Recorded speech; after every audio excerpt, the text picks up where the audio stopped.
come si deve fare per diventare sacerdote?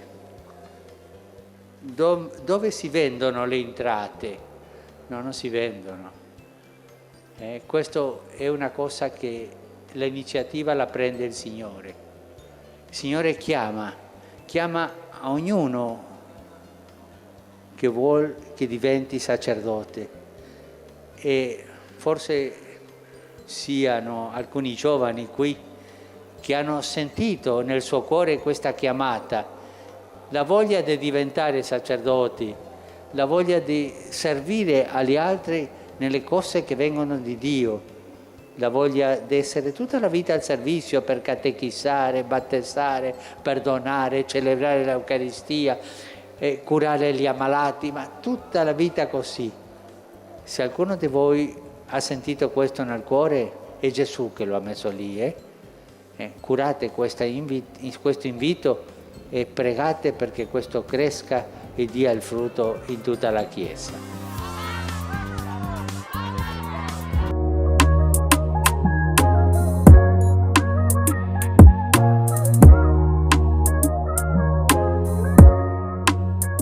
Buenos días, hoy nos encontramos en la iglesia Nuestra Señora de Altagracia con el padre Luis Arturo Giteras, y queremos darle las gracias a mi prima Sandra Martínez, que nos consiguió esta entrevista, y queremos darle un abrazo y todas nuestras oraciones a el diácono Elbert, que está pasando con su hija un proceso, y a Yamilka, que nos hace falta, los del cuarteto de allá de Orlando.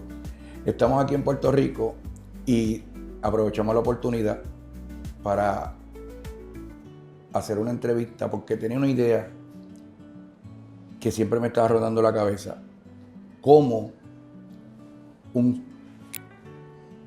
hombre recibe el llamado al sacerdocio.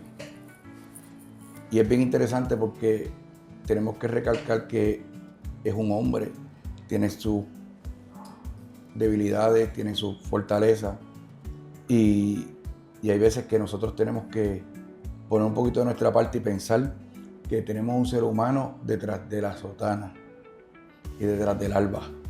Un ser humano que siente, padece como nosotros. Pero vamos a dejar que él nos exprese todas esas cositas en sus propias palabras. Les presento al padre Luis Arturo Giteras. Arturo Luis Giteras, perdón. Pues un placer aquí desde la parroquia Nuestra Señora de la Altagracia para compartir este momento con ustedes, con los que nos escuchan, con los que nos van a estar viendo, y sobre todo darle a conocer a la gente la realidad de lo que es un sacerdote, recién ordenado, y lo que es la vida del sacerdote y el proceso. Jovencito. 31 años, wow. Un año de ordenado y un año de párroco, y ahí vamos. Wow. Muchas cosas en un año. Oh, sí, muchas cosas en un año. Nombrado párroco, enviado de misión a Cuba, virar para atrás y trabajar con la parroquia. Wow, Cuba, tremendo sitio. Sí. Nunca he visitado, pero me han hablado muy bien de él. Tengo una pregunta, padre. Ajá. ¿De dónde es usted? Nacido y criado en Carolina, Puerto Rico. Tierra de gigantes, aunque no soy tan grande. Y ahí somos de Arrebica. Allí estuvimos hasta que salí al seminario a los 17 años. 17 años para el seminario. 17 años para el seminario. ¿Cómo? ¿A quién fue la primera persona que usted le dijo que estaba interesado? La primera persona que le dije, la primera persona que se dio cuenta, porque la primera persona que le dije fue a mi madre. La primera persona que se dio cuenta de mi vocación fue el señor de mantenimiento de la parroquia.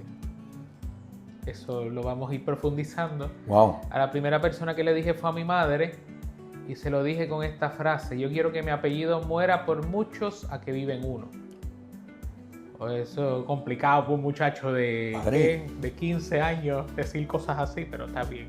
Padre, El Espíritu Santo. profundo. Profundo de por demás. Así es. Bien profundo. Y nada, ahí está. Nace de una realidad, nada, yo soy hijo único, hijo de madre soltera, viviendo con mi madre y mi abuelo. Por un tiempo estaba una de mis tías, se mudó. Ajá. Y entonces cuando empezamos el proceso de la fe, porque empezamos el proceso de la fe gracias a mi madre, aunque siempre en la casa fuimos católicos, no éramos practicantes, porque mi abuela muere cuando yo tengo 3 meses de nacido, y entonces ella era la mujer de la fe en la casa, y si abuela decía que había aquí la misa, mi abuelo montaba a todo el mundo en el carro, los dejaba, porque era cuando yo todavía no había nacido, los dejaba en la parroquia del pueblo, en San Fernando, y él se quedaba en la plaza bebiendo ron y jugando dominó, mientras la esposa estaba con las hijas en la misa. Entonces ella muere, pues acabó la misa. Mi madre me bautizó. Después no volvimos a la iglesia. Volvimos a la iglesia ya cuando yo tenía alrededor de 14, 15 años, porque ella siempre tuvo un cuadro crítico de salud. Y entonces una amistad le dijo, tú tienes que ir a la iglesia a hacer las paces con Dios, para entonces poder seguir enfrentando su proceso de salud. Y nada, y ahí fue que empezó todo esto. Claro, yo era un muchacho bastante introvertido, mucho videojuego, mucha realidad reservada. Y cuando mi madre me hace, antes era más gordo y me gusta comer todavía, pero no puedo tanto. Mi madre me dijo un verano, después de que ya habíamos vuelto, o campamento o irnos a comer al famoso Sizzler. Y yo, vámonos a Sizzler y olvídate del campamento. Mi madre fue maestra del departamento, eso tampoco había tanto ingreso en la casa, así que irnos a Sizzler a comer un día era casi la gloria.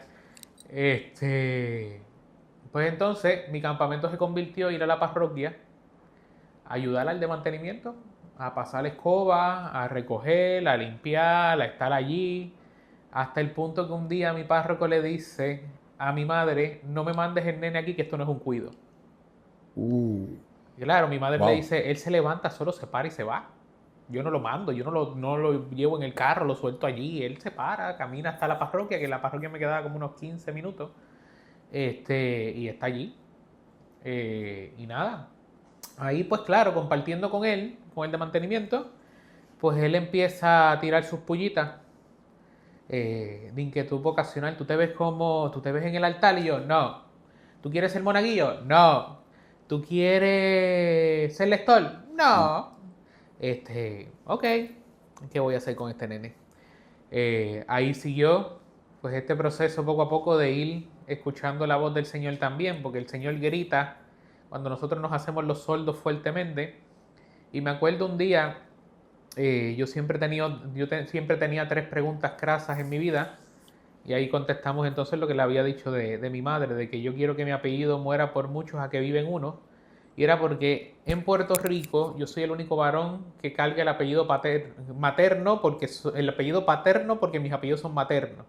Mi padre no me reconoció. Oh, wow. Mi padre no me reconoció y entonces yo tengo los apellidos de mi madre. Pues en Gitera yo soy el único varón en Puerto Rico ahora mismo que si tuviera hijos sigue el apellido paterno. Si tuviera hijos. Tengo otros hijos que son los hijos de la iglesia, pero biológicos no tengo. Entonces ahí muere el apellido. De ahí, ¿qué pasa? Entramos a las otras 2 preguntas, porque yo siempre quería también que mi apellido siguiera, porque yo quería tener una familia, porque yo le tenía miedo a la soledad. Todavía de vez en cuando le tengo miedo. ¿Sí? Sí, porque eso es algo que siempre se trabaja con nosotros. También el miedo, el poder proveer, el dinero iba a ser algo importante, porque claro, yo veía las precariedades que vivía mi madre, yo veía la situación en casa de que éramos mi abuelo, mi madre y yo, y a veces era complicado porque mi madre se comía una lasca de pan con queso para que entonces yo tuviera comida y ella tuviera almuerzo y mi abuelo comiera, y entonces ella decía que no tenía hambre, pero uno después con los años se da cuenta del sacrificio que hacía.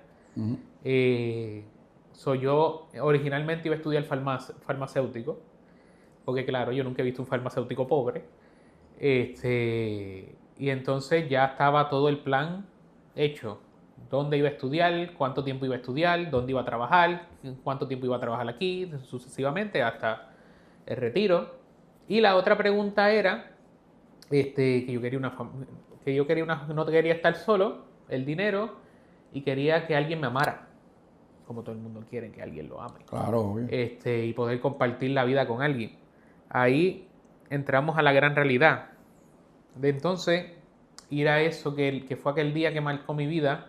Hubieron 2 momentos precisos que marcaron mi vida, pero este día fue como que el inicio. Me acuerdo que estamos limpiando la parroquia Santo Cristo de los Milagros en Carolina, y entonces empezamos, un templo gigantesco, empezamos a limpiar el área del altar, y el área del altar, al lado del sagrario, habían puesto una plaquita hace tiempo, eso ya existía, que decía, decía, envía, Señor, operarios a tu mies, aquellas mismas palabras del Señor que siempre nos recuerdan que siempre hará falta trabajadores para la viña, porque la viña siempre, el trabajo de sobra y siempre faltan manos. Eso es así. Y yo, ¡ay, qué lindo! Vamos a pasarle un pañito que se ve precioso ahí, vamos a rezar por las vocaciones para que el Señor mande sacerdotes. Perfecto. Seguimos limpiando, vamos a los salones de la parte de arriba, y en uno de ellos había estas antiguas placas de madera que tenían a Jesús y una frase que decía, ayúdame a aceptar mi soledad para ayudarte con la salvación del mundo. Y yo, ¡ah, qué lindo, precioso! ¡Excelente! Y ahí entonces vamos a la tercera. Yo bajo, terminamos de limpiar. Voy a la guagua de mantenimiento porque íbamos a ir a almorzar. Y él tenía una van verde de estas familiares y un montón de cosas, un reguero de herramientas, de cosas, de recibos, de papeles, y él empieza a buscar así por el medio. Y yo, ¿qué tú haces? Buscando para poder pagarle el almuerzo. Y él sigue buscando y encuentra un billete 20. Y yo, ok. Y él, Dios siempre provee. Y yo, Dios siempre provee. Ok, vamos a ir a almorzar. Fuimos a almorzar. Cuando vuelvo, él dice, bueno, estás libre por un rato. Después terminamos de limpiar, creo que era la capilla. Y yo, pues está bien. Pues voy al templo, entro. Y justo al frente del sagrario de Santo Cristo hay como una de estos de madera, de cemento, hay como a sentarse, un banquito, se supone que no es para sentarse, pero la gente se sienta ahí. Y yo me acuerdo que me senté ahí y yo empecé a llorar, y empecé a llorar, y empecé a llorar, y empecé a llorar, y me acuerdo que le dije al Señor, no quiero, Señor, no quiero, Señor, no quiero, Señor, búscate a otro, Señor, ¿por qué a mí? Señor, ¿para qué? Yo estoy empezando en la fe, esto que tiene que ver conmigo, Señor, yo no me he sentado aquí a hablar contigo nunca, ahora me estoy sentando, Señor, no quiero. En deny completo. En deny completo. El Señor me escuchó, y el otro Señor también me escuchó, el de mantenimiento, viene a donde mí, se sienta a hablar conmigo, le explico, mira, el Señor me contestó las 3 preguntas clave. Él va a estar conmigo siempre, casi que me olvide de mi apellido, que Él va a proveer y que Él me está llamando. Bueno, que me olvide de la familia, que Él va a proveer y que Él me está llamando. Me dice, sí, no, que vamos a hablar con el Padre, para que el Padre hable contigo, yo voy a hablar con Él, para que esto y lo otro. Él va donde el sacerdote y le dice, habla con el muchacho que tiene vocación. Y el sacerdote, no, habla con el muchacho que tiene vocación. No, que hables con el muchacho que tiene vocación. Está bien, si no tiene vocación es culpa tuya. Okay. Pues habló conmigo. Me tuvieron un año de discernimiento con él. Y era ir cada jueves y tratar cada viernes de ir a misa, a la exposición del Santísimo y la misa. Yo no tenía estructura de oración, yo iba a la exposición del Santísimo, me acostaba a dormir a coger el aire en la capilla porque no sabía qué hacer. Yo había iniciado la catequesis de jóvenes, inicié catequesis de adultos, porque mi madre estaba en la catequesis de adultos, aunque ella ya tenía todos sus sacramentos. Ella quería ser catequista, pero como llevaba tanto tiempo fuera de la iglesia, no se lo permitían. Hasta que hiciera catequesis de adultos para poder refrescar y poder... Pues yo estaba allí, me jalté porque era el único muchacho. Eso me fui. Empezamos la catequesis de jóvenes. Éramos 3 gatos. Me quería ir. Mi madre, gracias a Dios, no me dejó irme. Después fue llegando más gente. Entonces era los jueves la exposición del Santísimo. Me empecé a convertir en el monaguillo de los días de semana. Eso trajo su historia de que hay, porque hay un monaguillo en 10 semanas. Trataron de poner monaguillos en 10 semanas porque decían que era que había una necesidad y me estaban cogiendo a mí, que nunca había cogido ni una clase ni nada. Wow. Yo servía en pantalones cortos con un pañuelo en la cabeza y una camisa asquerosa porque no me importaba. Olvídate, tú pensabas que yo iba de punta en nada, de punta en blanco no iba. Iba con un reguero de pelo, en chores, con tenis asquerosos, una camisa la que tuviera puesta y nos fuimos. Y así fue el proceso de la fe. Después del año entramos a lo que sería el discernimiento, pero ya dentro del proceso vocacional de la diócesis, que eran unos talleres que se daban una vez al mes en la parroquia Jesús Mediador, aquí al ladito. Y entonces es curioso porque, claro, iba a los talleres, habían algunos que sí, que tenían ya su formación de fe, que tenían ya su base fundamental de qué iban a hacer. Habían otros que, igual que yo, llegaban de la nada. Los sacerdotes muy cercanos, muy genuinos, pero yo seguía siendo muy introvertido. Hasta el punto que se acaban los talleres, se terminaron los talleres, yo solicité, ya esto es cuando yo tenía 17 años, ya yo había terminado el cuarto año, ya yo estaba terminando el cuarto año, hay que solicitar a la universidad, pues yo vamos a solicitar a la Católica en Ponce, aunque no me han dicho nada. Por eso de que, y vamos a solicitar por lo de farmacia, vamos a solicitar en Río Piedra, y el día que me llega la carta de aprobación de Río Piedra, de que me habían aceptado, ese día me llama uno de los sacerdotes y me dice: Arturo, ¿tú todavía estás interesado? Porque nosotros no sabemos si quieres o no quieres. Wow. Y yo, bueno, sí, yo estaba esperando que ustedes me llamaran. Ah, pues tal día tienes reunión con el rector, con el vicario de vocaciones a tal hora. Y yo, ¿qué? Sí, tal día, tal hora, tú tienes que llegar allí. Y yo, voy a donde mi madre. Y le digo, bueno, a tal día, a tal hora tenemos que estar en tal sitio si es que yo quiero ser cura. Y ella, ¿qué? Pero y la escuela y esto y lo... Y yo, pues a tal día, a tal hora, esa es la hora que me tocó. Ok. Fue bien curioso porque parte del proceso de ir asimilando todo esto venía algo clave. El apellido, porque el apellido siempre en mi familia ha sido muy fuerte. Fundamental. Fundamental porque, claro, somos pocos en Puerto Rico, pero siempre fue fundamental para nosotros poder mantener ese orgullo dentro de nuestra realidad. Y era muy curioso porque cuando yo le doy esta frase a mi madre se la comparte a mi párroco. Y me río porque, claro, mi padre no me reconoce, mi madre me entrega los apellidos, pero entonces viene mi párroco para quitar como que todo el peso de encima y viene y me dice: mira, tú los tienes por error y tú los tienes por problemas de otro, ese no es tu peso. Y yo, ok, ese no es mi peso. Está bien, perfecto, pues no hay problema, no tengo que seguir cargando con esto en mi vida. Y fue parte del proceso entonces de tomar esa iniciativa de seguir adelante. Llego a la oficina del vicario de vocaciones, hago la entrevista que se supone que fueran un par de preguntas y fuera mínimo, él decía siempre 2 horas, se convirtió en una entrevista de 30 minutos, porque él hacía preguntas, yo contestaba, preguntas contestaba, mínimo al craso. Wow. Y él después, con el tiempo, me dijo: yo te acepté por quien era tu párroco, porque si era por mí no te aceptaba. Directo. Sí, no, gracias a Dios yo he tenido gente bastante directa en mi proceso vocacional. Pues entonces entramos al seminario. Esa primera noche fue bastante curiosa porque habíamos entrado 5 de San Juan, pero yo fui el único que se quedó en Puerto Rico, porque todos los demás ya tenían un bachillerato, pues los enviaron a España, donde el proceso era más corto, y yo, que salía directamente de la escuela superior, pues me quedaba aquí en Puerto Rico, en el seminario Santa María de los Ángeles, en Puerto Nuevo, que era un seminario interdiocesano, que se regía de Caguas, Fajardo, Macao y San Juan. El rector era en aquel tiempo el padre Juan Luis Negrón Delgado. Y era muy curioso porque yo se supone que entrara con 2 muchachos de Cagua que al final nunca llegaron. El día que yo llego con mis maletas a entrar y pregunté, ¿y fulano y sotano? No vienen. Y yo, ok, perfecto.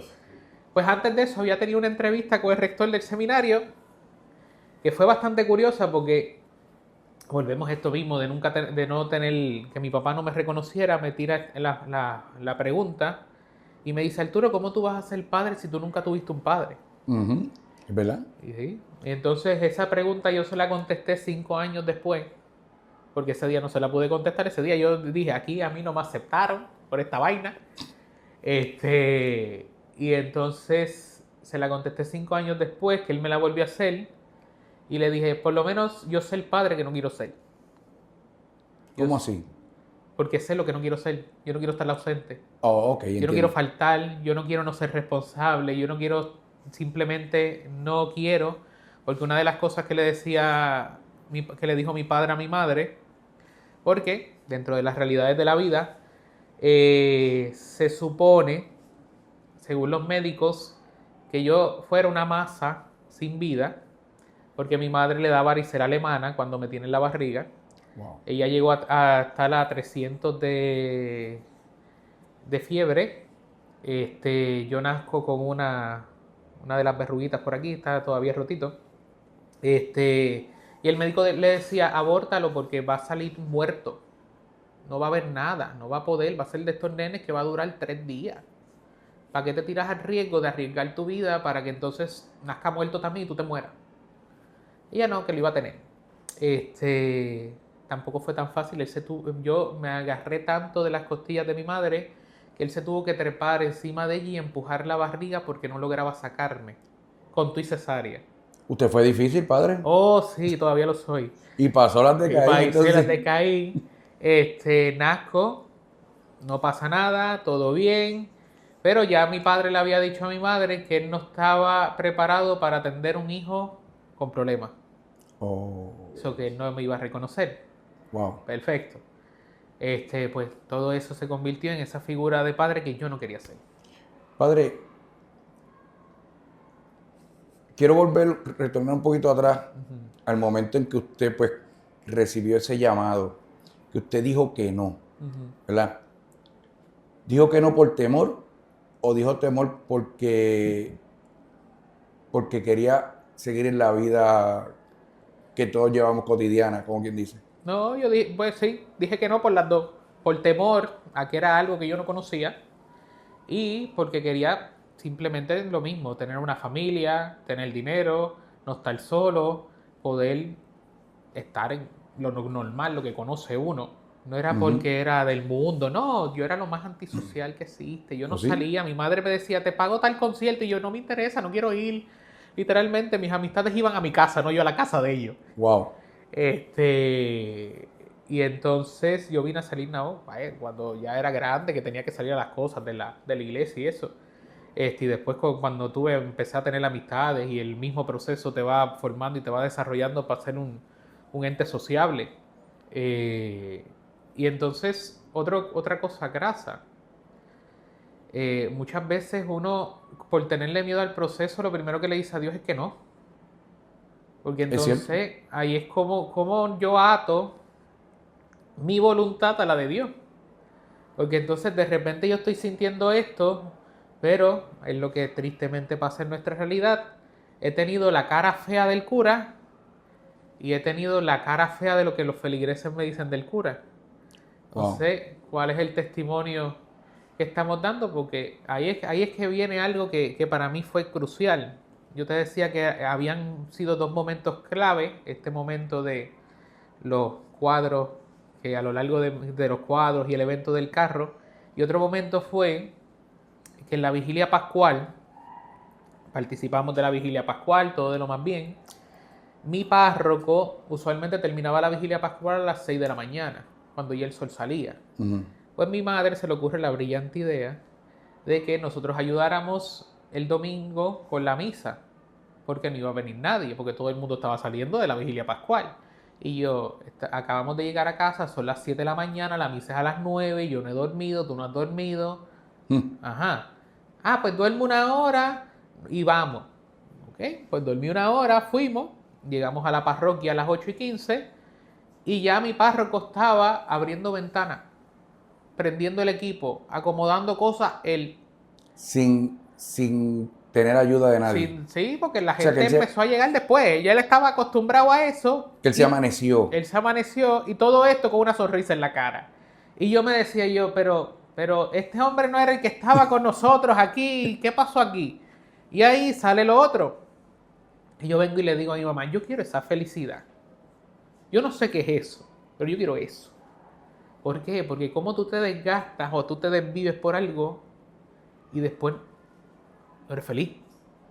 Porque claro, uno se puede desgastar por una familia y eres feliz, te desgastas por esto y eres feliz, pero entonces, ¿dónde está la felicidad plena? Esta vida no va a ser plena nunca, pero estamos en el proceso. Wow. Y no tuvo, no tuvo, además de ese encontronazo, como digo yo, entre el sí y el no, no tuvo alguien que le dijera a usted que no. No hagas esto, chacho, te va a meter en esto, eso va a perder. Triste. Porque hay gente que es así, sí, perdón. claro, no, pero curiosamente nunca lo tuve. Oh, gracias a Dios. Nunca lo tuve, porque fue más las veces que yo me quería largar del seminario que las veces que me quería quedar allí. Yo nada más me acuerdo una vez que pudiera hacer algo más o menos cerca. Yo me acuerdo como esa primera noche en el seminario, todavía me acuerdo esa mañana. Las laudes eran a las 6:15. Pues como yo no sabía cómo se manejaba toda la estructura del seminario, pues yo me levanté a las 4 de la mañana. Yo me levanté a las 4 de la mañana, me fui a bañar, me vestí y me senté en la capilla y dije, ¿y aquí qué hago? Yo creo que era la primera vez que yo hacía un rosario solo, la primera vez que yo abría la Biblia y trataba de leer algo, la primera vez que yo buscaba por lo menos cuáles eran las lecturas del día, y ahí estuve un rato hasta las 5:30, que a las 5:30 llega llega Monseñor Tomás, que fue era el director espiritual en aquel tiempo, que ahora es obispo auxiliar de la diócesis, y me mira y me dice, ¿tú todavía estás aquí? Y yo, sí, ¿por qué? Es que nosotros pensábamos, o sea, los formadores, que tú te ibas anoche. Wow. Sí. O sea, que todo el mundo apostaba que no. Ajá, todo el mundo apostaba que Me imagino que estaban en la apuesta, bueno, va a durar un mes. Va a durar va a durar una semana. Era lo que pasa, lo que a veces pasa, los que son hijos únicos, que son muy apegados a los padres, esa misma noche les da la crisis, o esa semana les da la crisis. Y entonces era como que, ok, este es el hijo único, este fue el que nos llegó nuevo este año, vamos a ver si aguanta o no aguanta. Curiosamente, después me convertí en el compañero de capilla a esa hora de la mañana con él. ¿Oh, sí? Sí, porque yo siempre he madrugado toda mi vida, pero pues, cuando uno terminé, como es, hacíamos casi competencia de quién iba hasta a la primera hora, y ya. ¿Le tomó tiempo acostumbrarse al seminario? No, por lo menos a mí acostumbrarme a la rutina no me tomó mucho tiempo, porque era bastante estructurado. A mí lo que me costó era que a veces, llegué y entonces teníamos que tener los tomos de la liturgia y las horas. A mí me habían dado unos que eran traducción española, pues no podían hacer eso, tenían que ser los latinoamericanos. Pues yo tuve que llamar a mi madre, vete a una librería, cómprame esto, tengo que tenerlo para mañana, y la pobre mujer volviéndose loca. Buscando los tomos para comprarlos, gastando tomas. Después me regañaron en el seminario porque son carísimos. Wow. No valen 5 pesos. Y entonces después no, la rutina es llevadera. Lo que a uno pues le cuesta es que tienes que acostumbrarte a los estudios, salir de la escuela y empezar a estudiar universitariamente. Pero estás encerrado por lo menos en el caso de nosotros, eran 2 edificios y los cruzábamos a diario. No era un campus. El campus vino a llegar después en la otra etapa de seminario. Pero sí, la estructura pude encajar.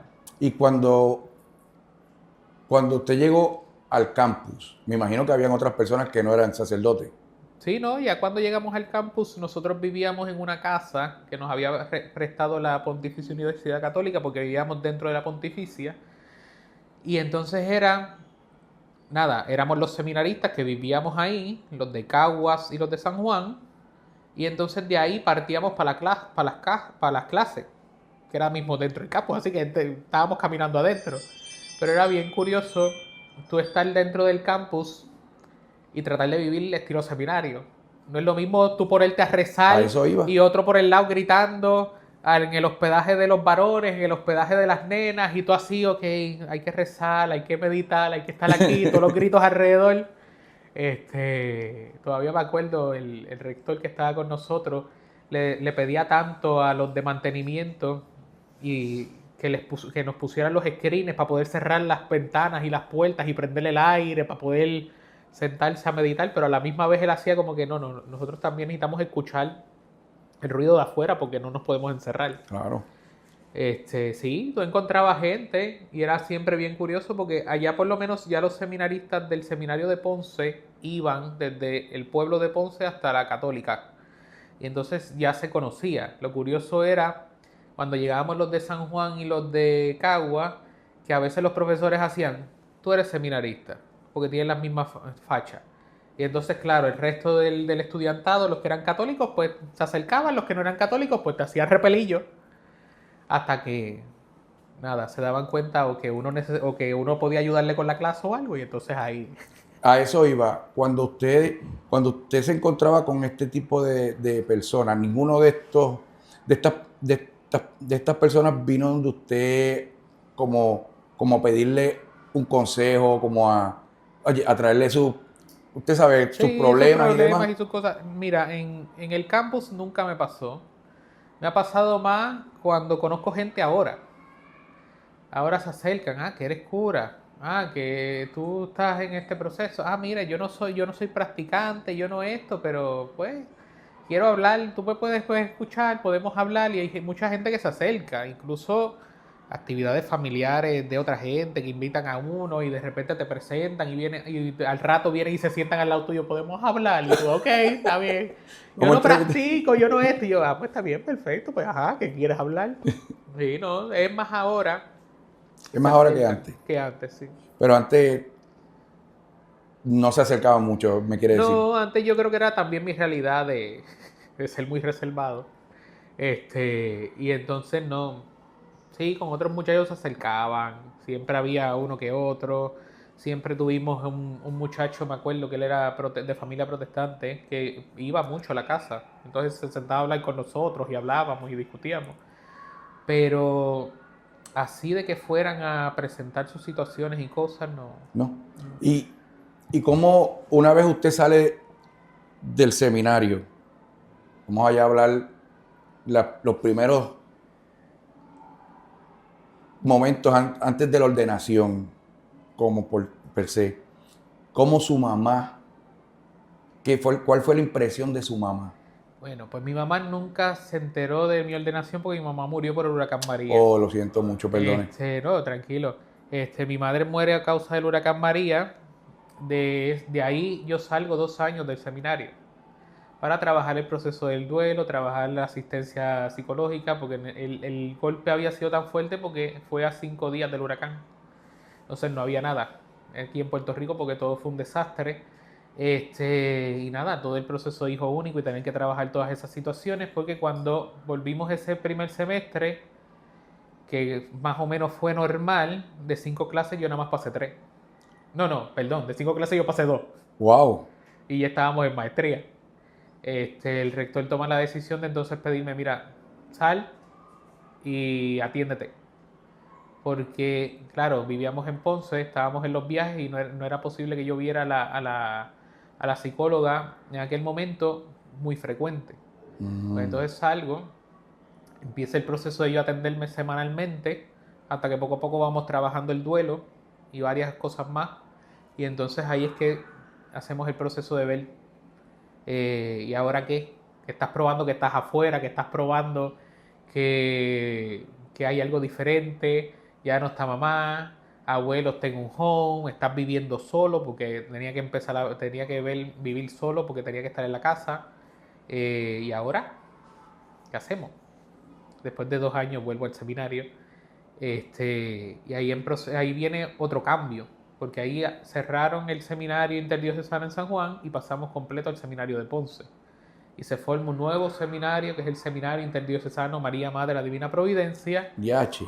Y entonces empezamos el seminario María Madre de la Divina Providencia y aquí está Arturo. Y entonces, todavía me acuerdo, en aquel tiempo el rector era Monseñor Elías Morales. Y él me dice, Arturo, ¿qué voy a hacer contigo? Porque ya tú estás formado. Solamente te pido que no te dañes. Y yo, ok. ¿Y por qué esa aclaración? Porque, claro, ya yo había estado formado porque yo había tenido proceso de seminario. Ujú. Pero entonces que no me dañes que por el cambio no empiece yo como a que coger el choque. A decir, no, porque es que como donde yo estaba era así, Oh, que entonces no hacer eso mismo, las comparaciones, aquello era así, esto es asá, es que yo estoy acostumbrado a esto, sino es que ya tenía que una se adaptara. formación y que me adaptara. Que se Que no adaptara. empezara a hacer como que la lucha. Y ahí. Momentos antes de la ordenación, días antes, pues fue bastante curioso. Antes de la ordenación fue mucho preparativo, tanto para la ordenación, tanto para las cosas. La gente increíblemente muy dispuesta, muy entregada. Fue en la Catedral de San Juan. Fue el 1 de agosto del 2024 Wow. a las 7 de la noche. Ese día se ha ido la luz en todo Viejo San Juan. Ese día había caído un aguacero hasta las 4, después hizo un calor insoportable, pero volvió la luz, hizo un calor insoportable. Todavía me acuerdo la escena, porque cierra la decisión completa.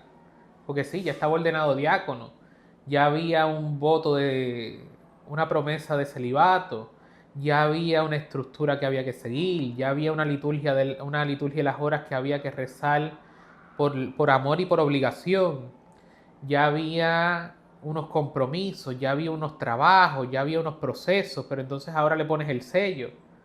Entonces, siempre está como que el famoso frío olímpico. Ujú. Y yo me acuerdo que me da una gracia porque mi párroco me dice, mira, vamos a almorzar el día de la ordenación. Y yo, perfecto, vamos a almorzar el día de la ordenación. Fuimos a almorzar a un restaurante allí en Viejo San Juan. Y después fuimos a un sitio, somos humanos, fuimos a un cigar lounge. Y me acuerdo que él coge los cigarros que tú quieres. Yo cogimos 2 cigarros, los prendimos, nos sentamos ahí a hablar. Y viene él y me dice, y él viene y se pide un trago. Y yo vengo y digo, y a mí me traes una copa de vino blanco. Y él dice, ¿tú vas a beber hoy? Y yo, a pasar los nervios, yo tengo que por lo menos tomarme una copita hoy.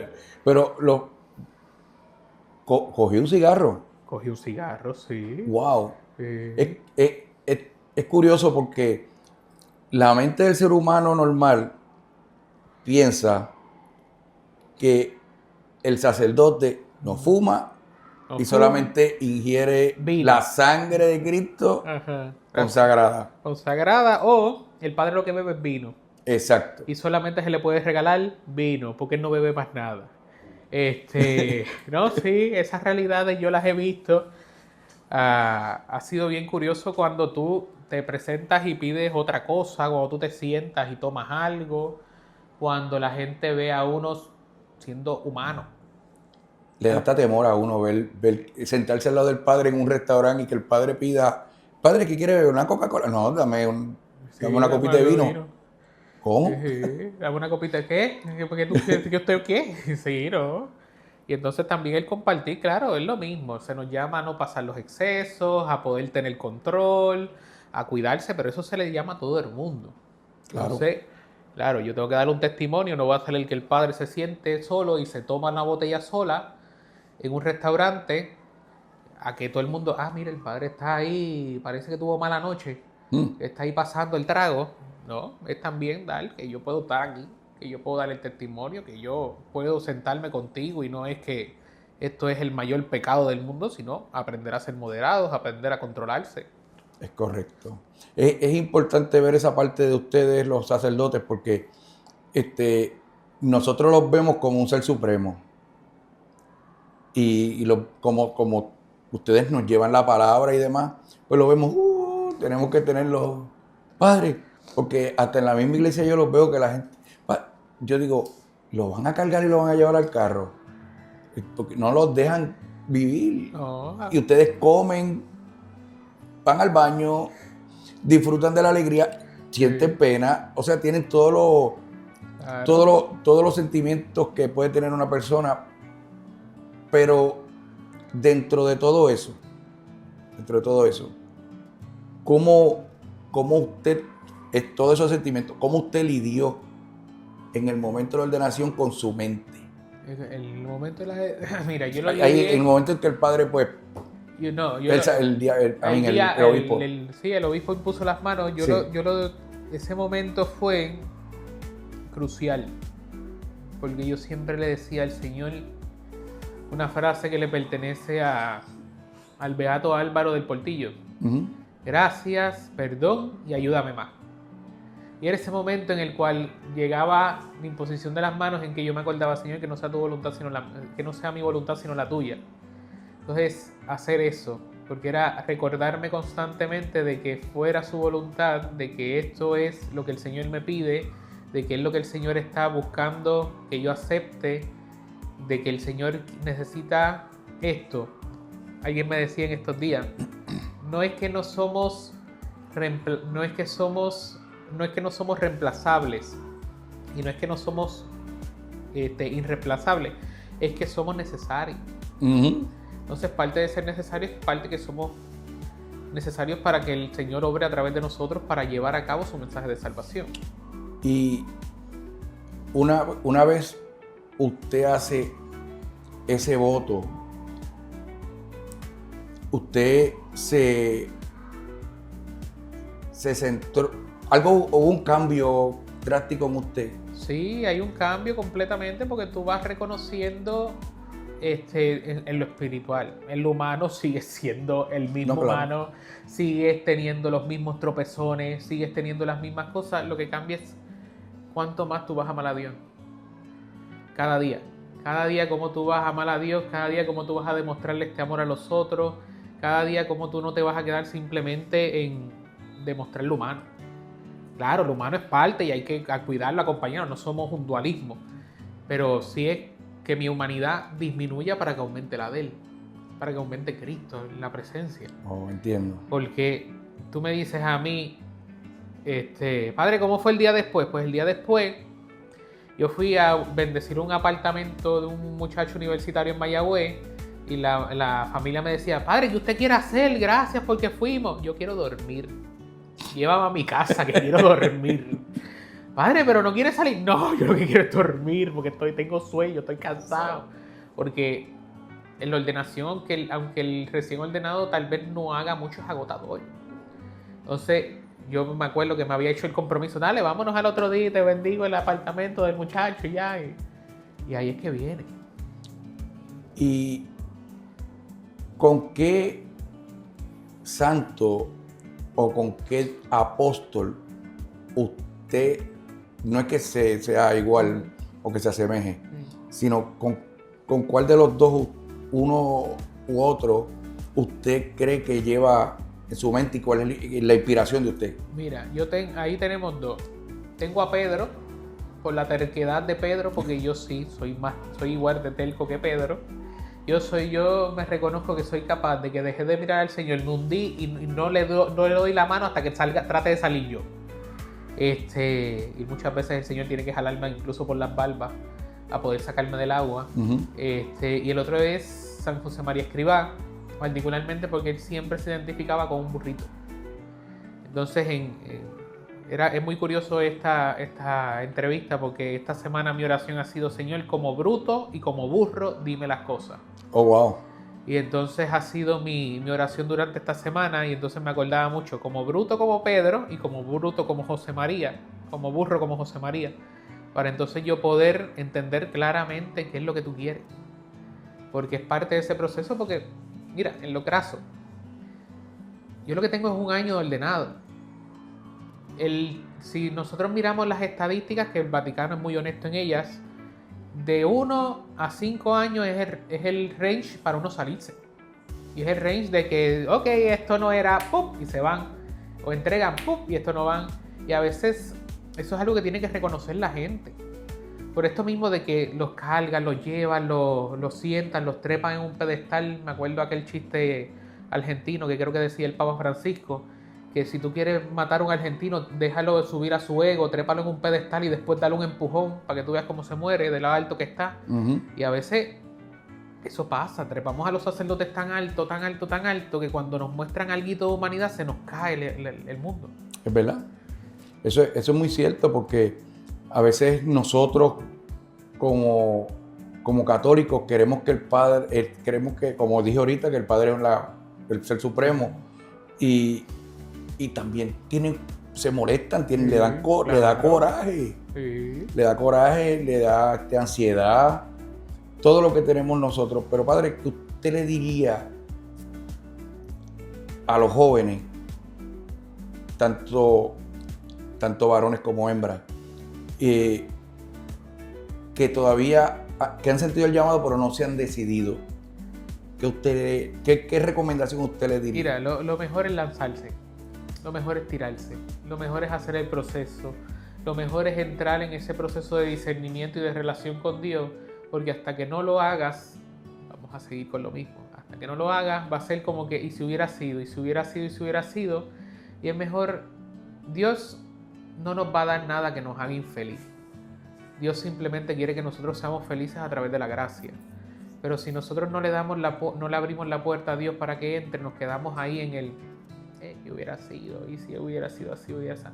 Y uno en estos procesos, uno nunca pierde, uno siempre gana. Nosotros teníamos un compañero del seminario que decía, el seminario debería ser un lugar para ser hombres santos y después curas santos. Porque primero tienes que formar la humanidad para después poder dar lo divino a la gente. Es verdad. Y quiero decir algo. Y cuando entramos en esta entrevista, antes de entrar, porque a mí me gusta que la gente sepa cómo el enemigo nos da tropiezos, pero cómo Dios sale a nuestro rescate y nos lleva a algo mucho más lindo. Tuvimos un montón de imprevistos con el equipo, con el sistema de grabación y demás. Pero Dios siempre se encarga de sacarnos y de darnos lo más bonito. Padre, esta entrevista de verdad que me llegó. Me llegó porque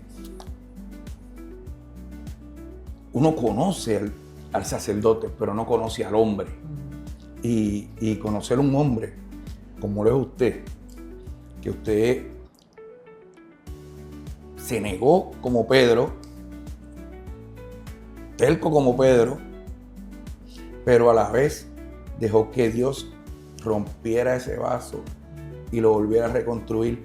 Entiendo que es algo bien bonito de parte de Dios y de parte suya habernos dado esta entrevista, porque fuimos bendecidos hoy con su presencia, y le quiero dar muchas gracias por habernos aceptado aquí en su oficina.